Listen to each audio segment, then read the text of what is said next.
कम ज़र्फ़ गिला कंदो भलो बिस्मिल्ला कंदो परावन सभी कंदा प्यार आहियूं असां त यारनि जा यार आहियूं असां त यारनि जा यार आहियूं असां त यारनि जा यार आहियूं असां त यारनि जा यार आहियूं हिकु यार खयूं हिकु प्यार खयूं हिकु जीव चरे जा निसार कयूं न धार थियूं न धार कयूं कॾहिं महबत खे न वापार कयूं वहवार ॾियूं वहवार कयूं आए जी इज़त बार पार कयूं सौ वार कयूं लख वार कयूं ओड़े पाड़े असां न आज़ार कयूं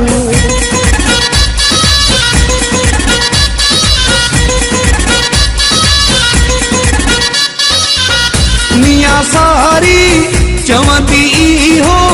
कहीं सा भी न फिटायो मोहब्बत वारा माण्हू आहियूं मोहब्बत सां ई रहायो हिक ज़बान पंहिंजी सच पहचान पंहिंजी तबियत सुठी ताबेदार आहियूं असां त यारनि जा यार आहियूं असां त यारनि जा यार आहियूं असां त यारनि जा यार आहियूं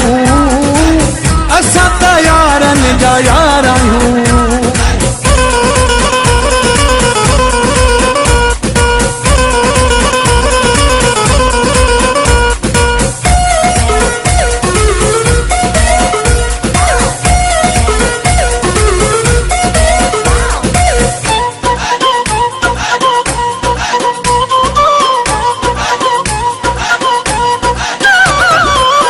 सारी हयाती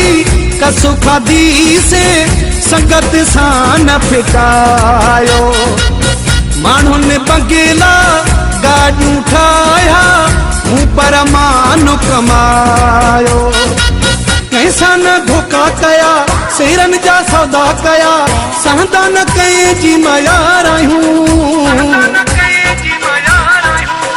असां त यारनि जा यार आहियूं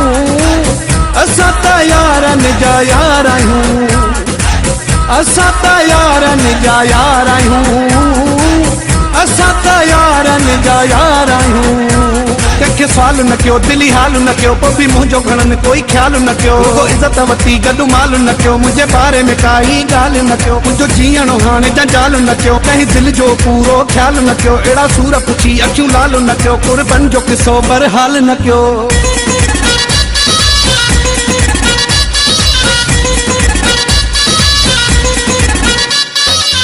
शम्स महर खे कहीं न सुञातो दिल जो सूर वा दिले में ही त ॻाल्हि हर को मञी तो कंडा हूंदा हिन गुल में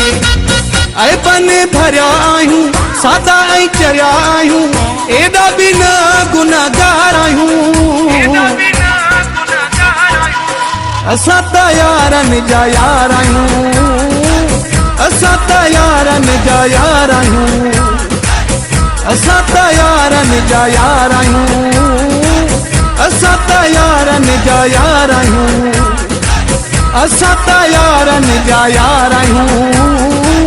असां त यारनि जा यार आहियूं।